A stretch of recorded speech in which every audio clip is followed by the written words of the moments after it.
Yes.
Performance सादर झाला।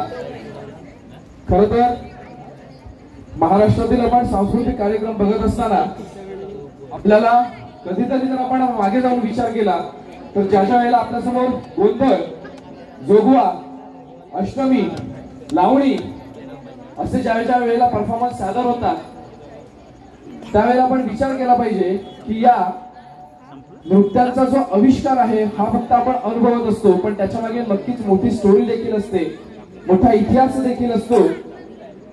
बघा ज्या वेळेला छत्रपती शिवाजी महाराज कधीतरी आपण गुप्तखात्याचा विचार केला तर आपल्या लक्षात येईल की शिवाजी महाराजांना शत्रूच्या गोठ्यातील अगदी छोट्यात छोटी बातमी देखील माहीत असायची. कशी काय ठाऊक असेल?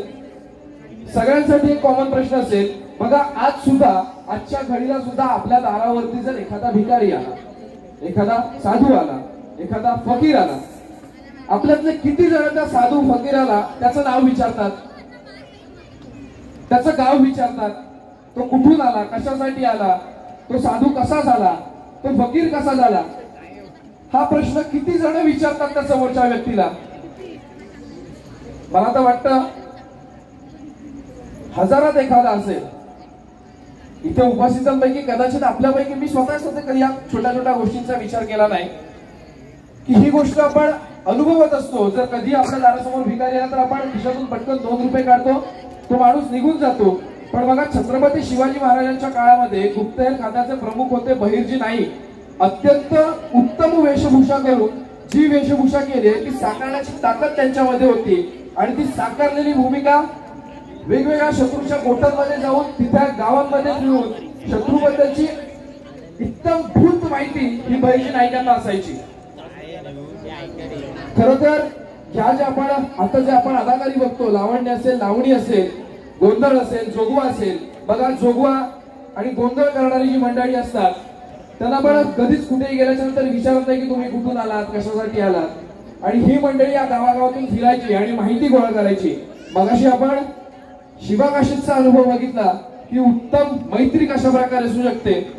खरं तर शिवाकाशीचा हा इथपर्यंतचा आपण अनुभव सर्वांनी ऐकला असेल, वाचला असेल. पण याच्या पुढची सुद्धा एक छोटीशी गोष्ट आहे, सर्वांना 2 मिनिटात सांगतो. पण त्या गोष्टीनंतर मला खात्री आहे की इथे उपस्थित असलेल्या सर्व महिलांना अभिमान वाटेल, सर्व महिलांना स्वतःसाठी एक टाळी वाजवण्याची इच्छा होईल. बघा, शिवाकाशीत शिवाजी महाराजांसाठी मृत्युमुखी पडलाय आणि आमचे महाराज निघाले विशाळगडाच्या दिशेने. मगासपर्यंतचा जो आपला इतिहास होता, जो आपल्या समोर मी मांडण्याचा प्रयत्न केला, त्या इतिहासामध्ये आपल्या नक्कीच लक्षात आलं की शिवाकाशीत शिवाजी महाराजांसाठी, आपल्या स्वराज्यासाठी खर्ची पडलाय. आणि शिवाजी महाराज विशाळगडाकडे निघाले आणि विशाळगडाकडे पोहोचत असतानाच शिवाजी महाराजांना बातमी कळते की शिवाकाशीत आपल्या स्वराज्यासाठी खर्ची पडलाय.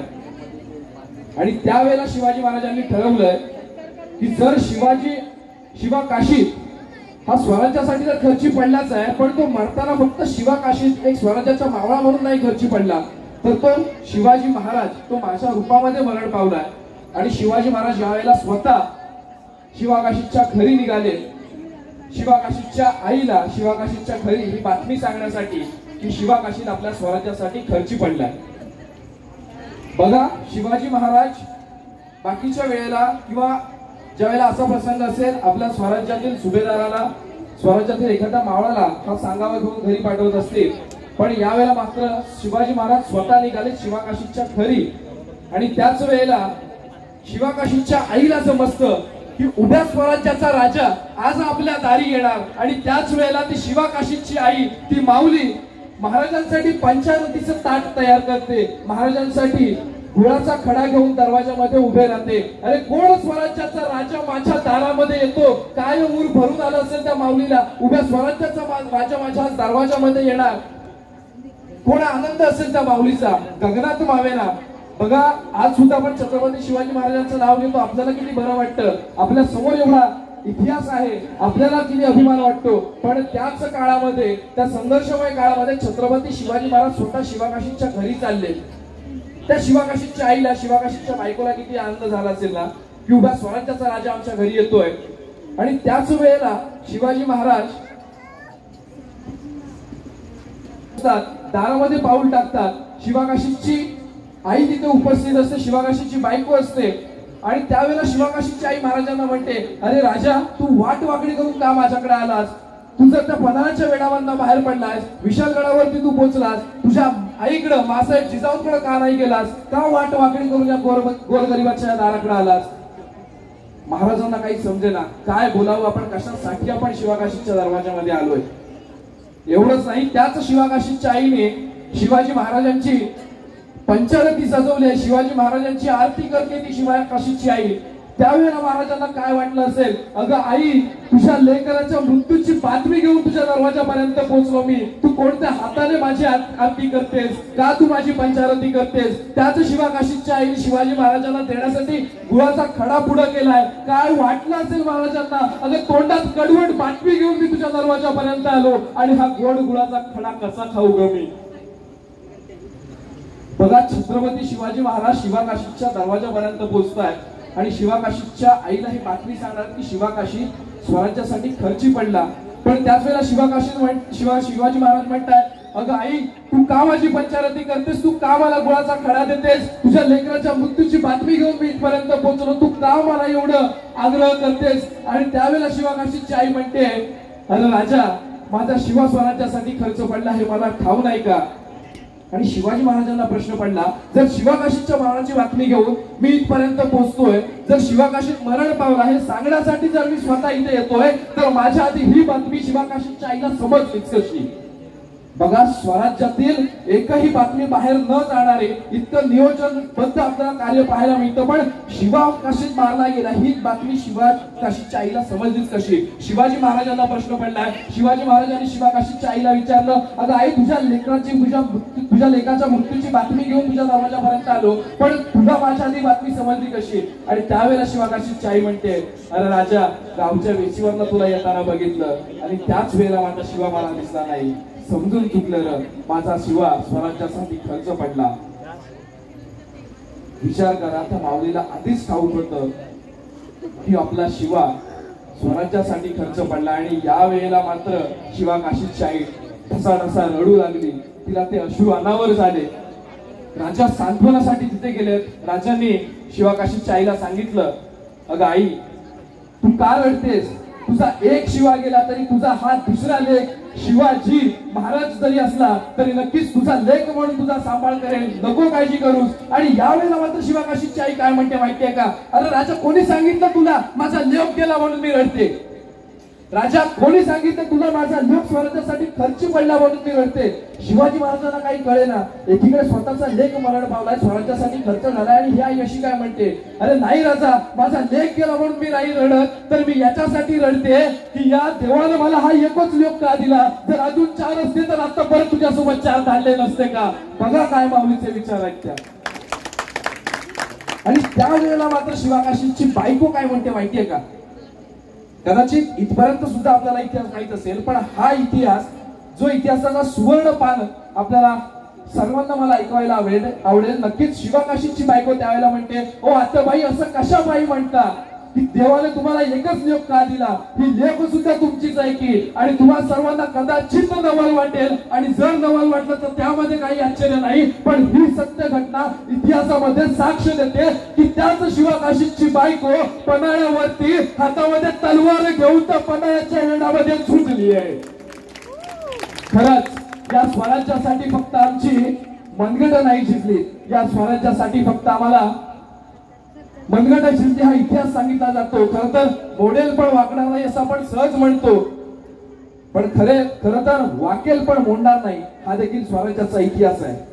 मोडलेला माणूस परत उभा नाही राहू शकत, पण वाकलेला माणूस पुन्हा एकदा उभा राहू शकतो. विचार करा, त्या शिवाकाशीच्या बायकोने सांगितलं, ओ आई, देवाने तुम्हाला एकच लेख दिला आहे असं का तुम्ही म्हणता? ही लेख सुद्धा तुमचीच आहे आणि ही लेख स्वराज्यासाठी लढणार. आणि त्या पन्हाळ्याच्या वेड्यामध्ये शिवाकाशीची बायको पहिली महाराष्ट्रातली स्त्री सैनिक म्हणून देखील लढली. खरंच जिजामाता महिला मंडळाने आजचा जो कार्यक्रम केलाय त्या जिजामाता महिला मंडळामध्ये देखील आपल्याला अनुभवायला मिळतं की या आई जिजाऊच्या लेखी स्वराज्याचा इतिहास पुढे घेताना आपल्याला पाहायला मिळतात. अनेक परफॉर्मन्स झाले.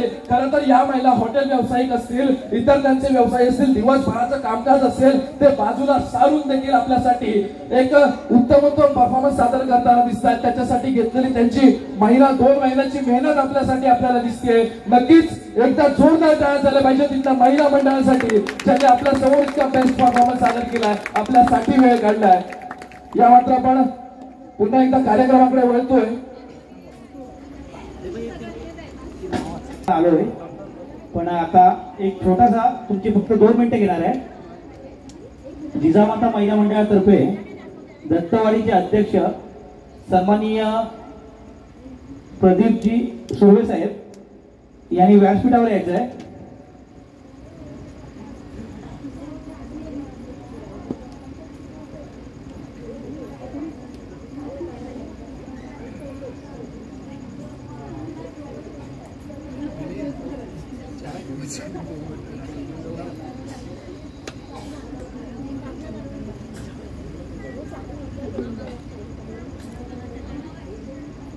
तर आमच्या दत्तवाडीचे नवनिर्वाचित अध्यक्ष आणि यांचा सत्कार करतील जिजामाता महिला मंडळाचे खजिनदार सौभाग्यवती अनघा अमोल नरवणकर.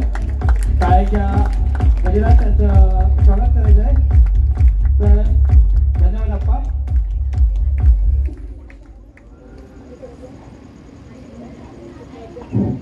नमस्कार मंडळी.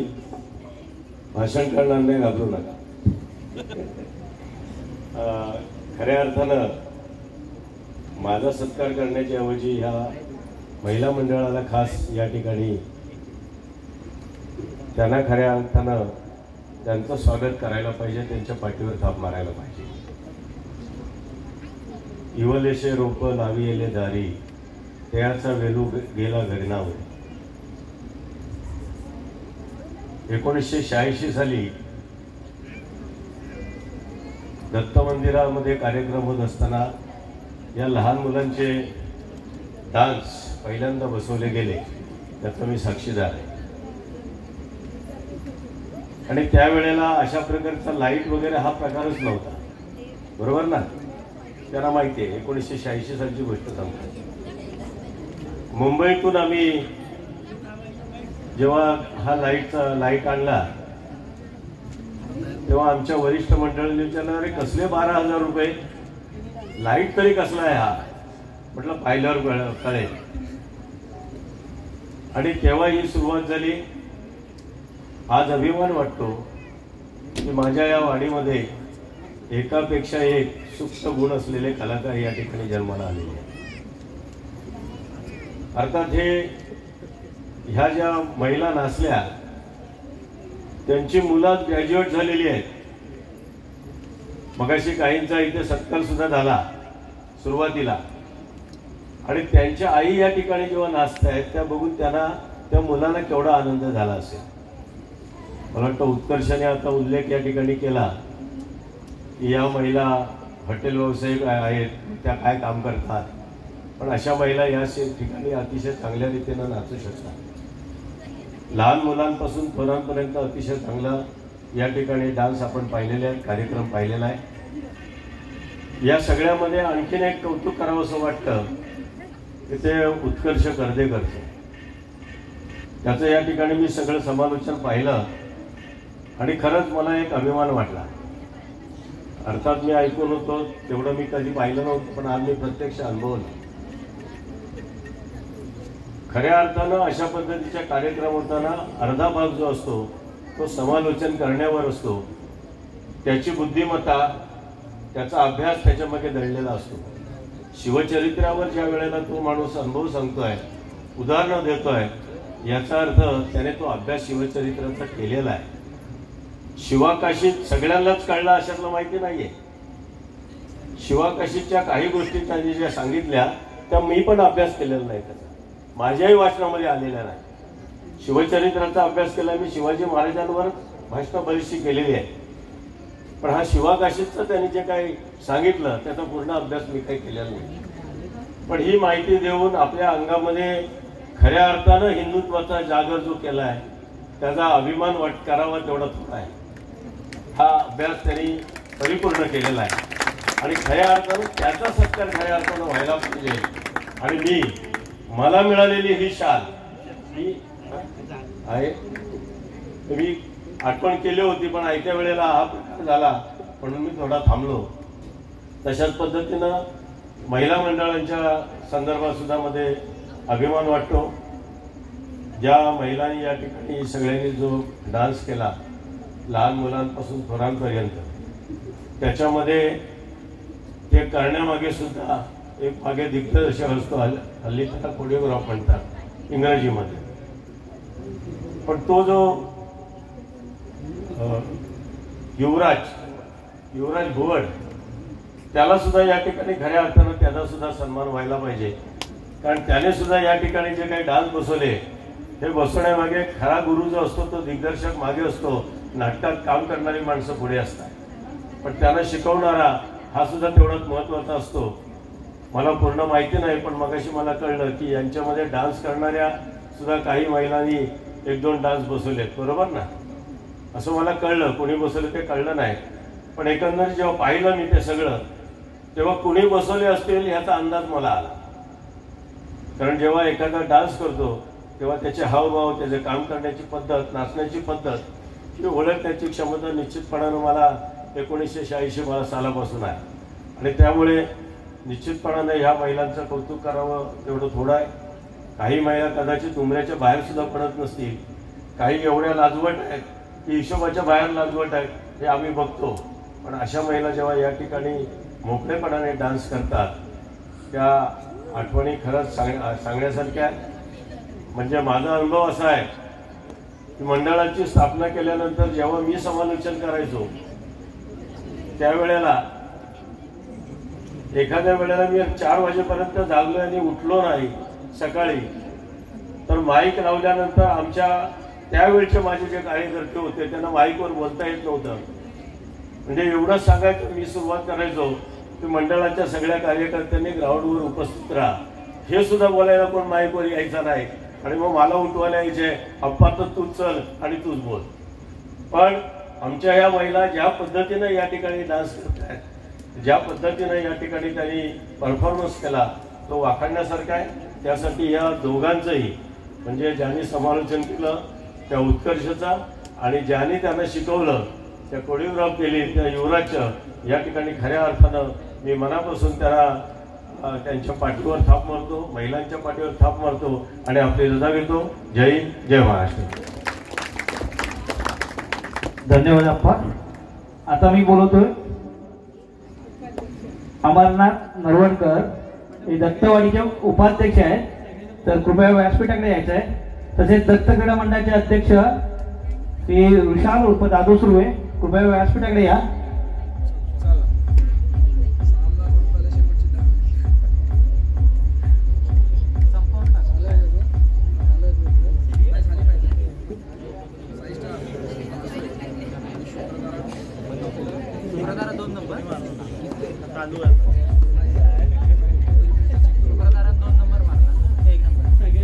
दत्तवाडीचे उपाध्यक्ष अमरनाथ नरवणकर यांचा सन्मान करतील मनीषा नेवरेकर.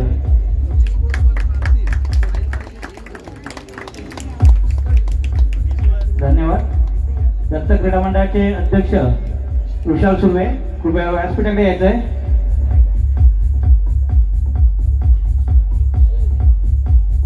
दत्त क्रीडा मंडळाचे अध्यक्ष आणि राष्ट्रीय पंच विशाल सुर्वे यांचा सन्मान करतील आणि बैलगाडी संघटनेचे अध्यक्ष तसेच त्यांचा सन्मान करतील आमच्या भाभी स्वाती सुर्वे. तसेच या रेकॉर्डांशी अतिशय रंगत आणली असे आमचे मित्र समालोचक सन्माननीय उत्कर्ष कर्देकर,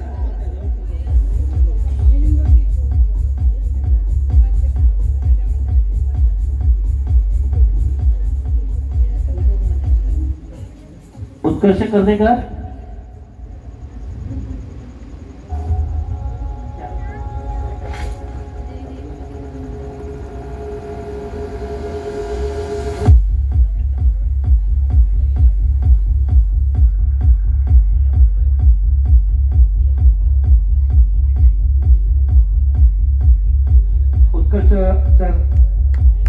सन्मान करतील स्वाती सुर्वे. उत्कर्षासाठी जोरदार टाळ्या. धन्यवाद. तर दत्त क्रीडा मंडळाचे उपाध्यक्ष अक्षय नार्वेकर, कृपया व्यासपीठाकडे या. दत्त क्रीडा मंडळाचे नवनिर्वाचित उपाध्यक्ष अक्षय नार्वेकर यांचा सन्मान करतील रश्मी सुर्वे. अक्षयसाठी जोरदार टाळ्या क्रीडा मंडळाकडून. धन्यवाद. आणि शेवटचा सन्मान आहे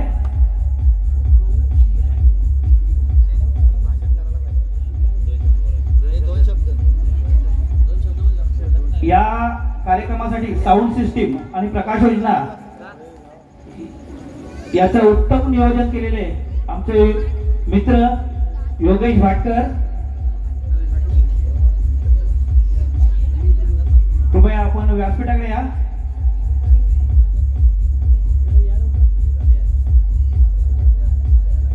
लवकर या. योगेश आलेला आहे. योगेश आपलं खूप मनापासून आभार. उत्कृष्टरित्या प्रकाश योजना आणि साऊंड सिस्टीम, धन्यवाद. आणि शेवटचा सन्मान आहे हे जे डान्स बसवले त्याचा कोरिओग्राफर.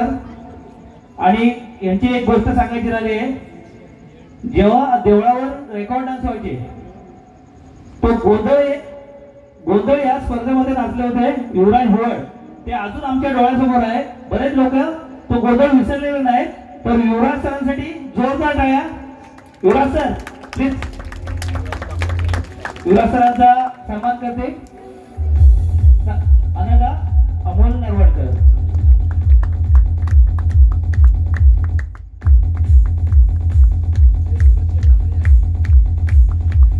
धन्यवाद.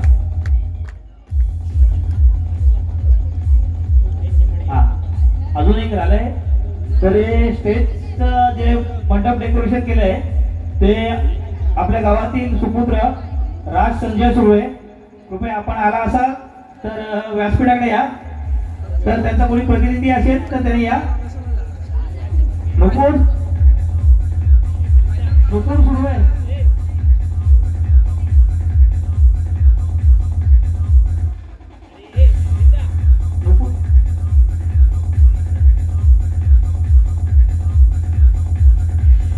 धन्यवाद.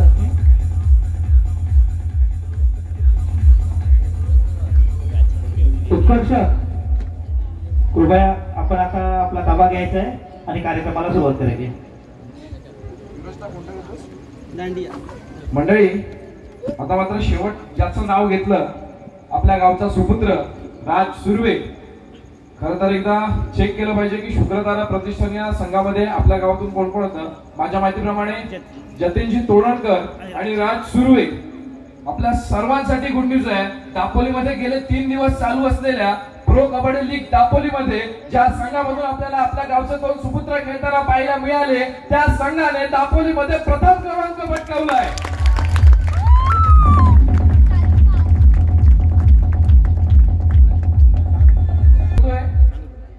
गाणं सादर होत आहे दांडिया. म्हणजे ह्या गाण्याबद्दल तुम्हाला सांगायचं ना, नवरात्री जवळजवळ 10-11 दिवस नाचतातच, पण तरी पण गेले 2 महिने प्रॅक्टिस करत होते या दांडियासाठी. एवढा जबरदस्त परफॉर्मन्स आहे ना, म्हणजे अक्षरशः मी एकांकिकेची प्रॅक्टिस असेल अथवा बाकी कधी कार्यक्रम बघायला गेलोच ना, नाही दांडिया नाचायचे म्हणून ह्या महिला कधी बाहेर पडल्या नाहीत. तर दांडिया नाचल्या 2-3, 4-4, 5-5 वेळा नाचल्या दिवसातून. धमाल परफॉर्मन्स आहे. सादर करतायत दांडिया. दरम्यान माझ्या समालोचनासाठी अर्थात अँकरिंगसाठी रविराज हेदुकर यांच्याकडून मगाशी मला 500 रुपयांचं पारितोषिक आलं होतं. धन्यवाद रविराज दादा. खरं तर मी वेळोवेळी सांगत असतो की बक्षिसाची अमाऊंट काय असेल, किती असेल हे माझ्यासाठी कधीच इम्पॉर्टंट नसतं, पण त्या बक्षिसाच्या माध्यमातून आणि तुमच्या टाळ्यांच्या माध्यमातून जी कौतुकाची थाप माझ्या पाठीवरती पडते ना, नक्कीच त्या गोष्टीतून मला खूप भरून येतं. आणि नवीन नवीन गोष्टी करण्यासाठी उत्स्फूर्त प्रतिसाद जो तुमचा मिळत असतो ना, त्या गोष्टींसाठी मी आयुष्यभर तुमचा ऋणी राहीन. धन्यवाद.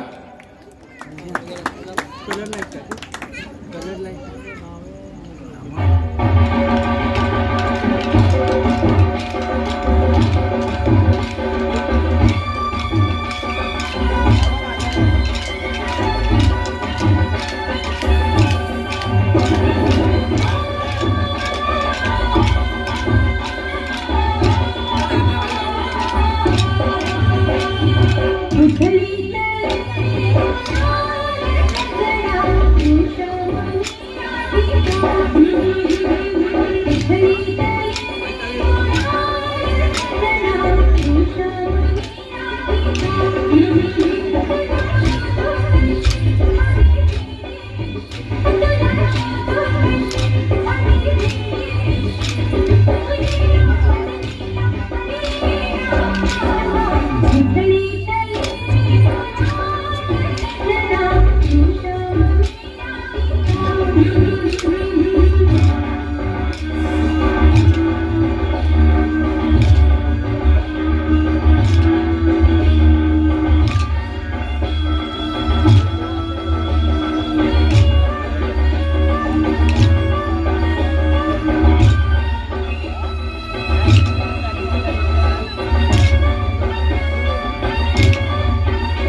मुळीच नव्हता रे कान्हा कान्हा कान्हा कान्हा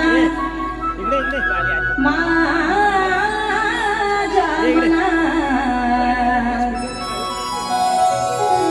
तुझ्यासाठी तुझ्यासाठी तुझ्यासाठी तुझ्यासाठी आले मनात आई कान्हा रे तुझ्यासाठी आले मनात तुझ्यासाठी आले मनात मुळीच नव्हतं रे कान्हा माझ्या मनात मुळीच नव्हतं रे कृष्ण माझ्या मनात तुझ्यासाठी तुझ्यासाठी तुझ्यासाठी तुझ्यासाठी आले मनात कान्हा रे तुझ्यासाठी आले मनात खरंच कान्हा तुझ्यासाठी आले मनात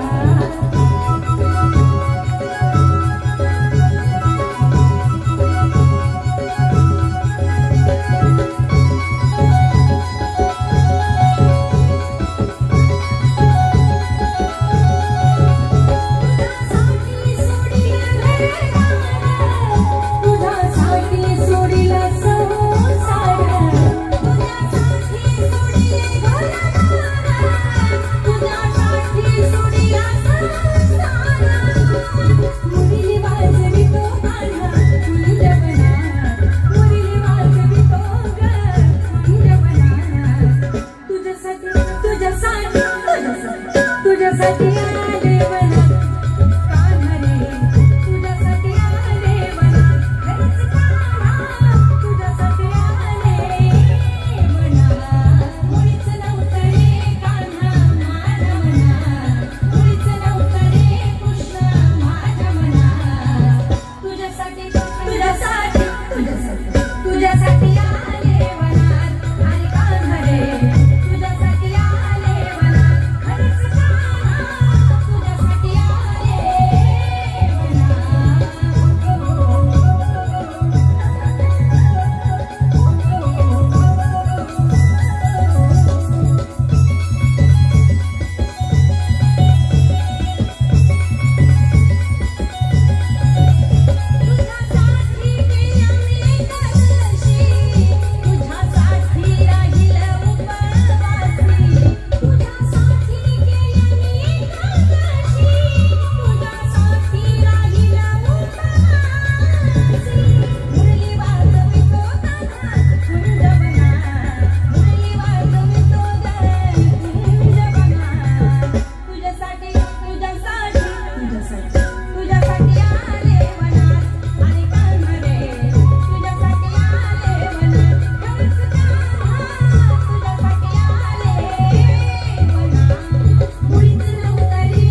ह्या गाण्याला 500 रुपये.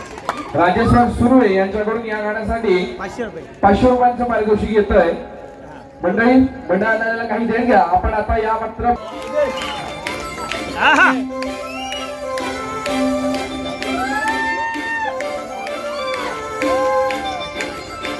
काजळावणे आले मी आज, असं नका बघू येते मला लाज. केला शृंगार आज घातला या साज, दिसते मी भारी जाऊ अप्सरा मी खास. नकरवाली कुठे निघाली घालते साडी लाल गुलाबी, पागल करते तुझे मोरणी शिचाल. गुलाबी साडी आणि लाली लाल लाल, दिसते मी भारी ताजा फोटो माझा काढ. गुलाबी साडी आणि लाली लाल लाल, दिसते मी भारी ताजा फोटो माझा काढ.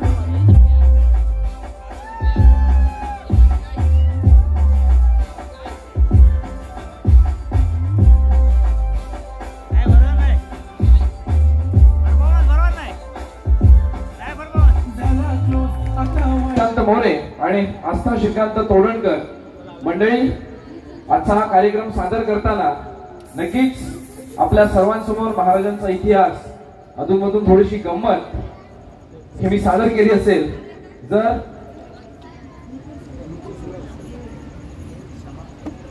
जी गंमत महाराजांचा इतिहास जी सादर केला त्याच्यामध्ये जर कुठे चुकीचा शब्द गेला असेल तर आपण नक्कीच मोठ्या मनाने माफ कराल हीच अपेक्षा बाळगतो.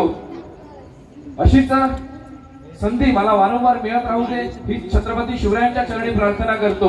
तर मगाशी प्रदीप सरांनी जेव्हा सत्कार केला, म्हणजे प्रदीप सरांनी जेव्हा माझ्या सत्कारासाठी नाव घेतलं, खरं तर मला सांगायला अभिमान वाटतो की आजची तारीख, आजचा दिवस, आजच्या दिवसामध्ये पुन्हा एकदा सांगतो मोठेपणा म्हणून नाही सांगत, पण आजच्या दिवसामध्ये ज्यावेळेला मी सन्मान चिन्ह स्वीकारलं तेव्हा विचार केला की याच्या आधीचे 2 सन्मान चिन्ह अजून सुद्धा गाडीमध्ये आहेत. आजच्या दिवसात हा माझा 3रा सन्मान चिन्ह असेल.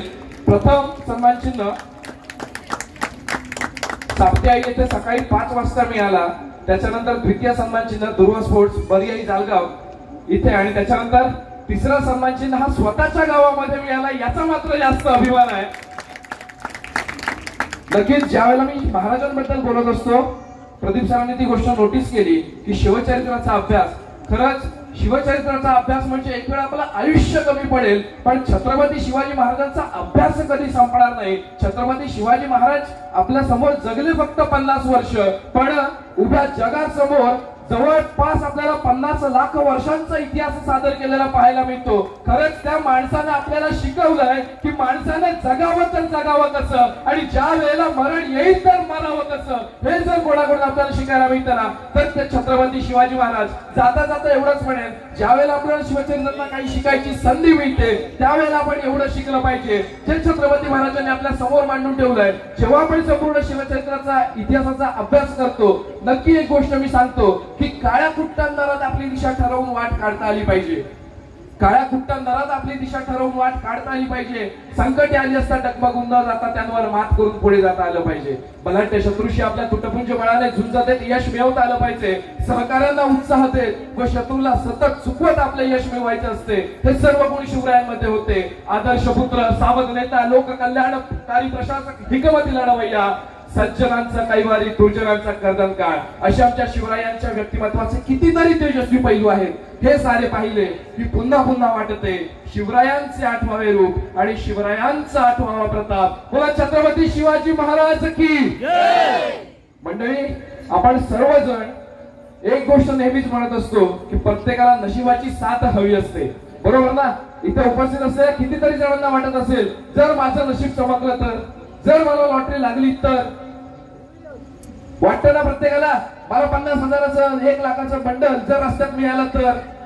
त्या सगळ्या गोष्टी नशिबाच्या आहेत, पण नशिबावरती मात देखील कशा प्रकारे करता येते हे सुद्धा आम्हाला छत्रपती शिवाजी महाराजांनी शिकवलं.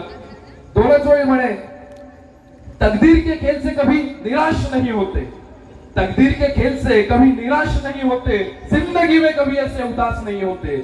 तकदीर के खेल से कभी निराश नहीं होते, जिंदगी में ऐसे कभी उदास नहीं होते। अरे हाथों की लकीरों पे क्यों भरोसा करते हो, हाथों की लकीरों पे क्यों भरोसा करते हो? अरे तकदीर तो उनकी भी होती है जिनके हाथ नहीं होते।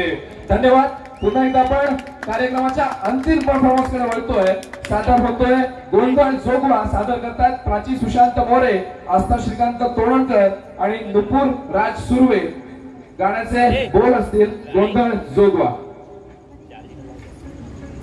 माझा पण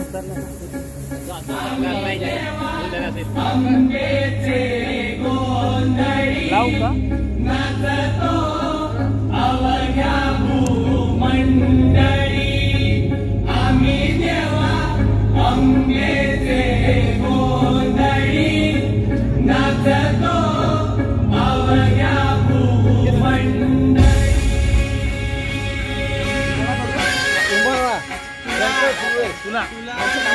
शंकर सुर्वे, शंकर सुर्वे।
दरम्यान एक पारितोषिक जाहीर होत आहे.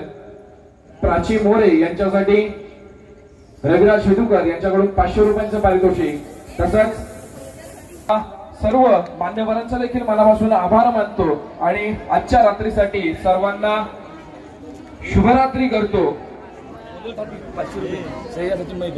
श्रेया सचिन मयकर यांच्याकडून गोंधळसाठी 500 रुपयांचं पारितोषिक घेतोय.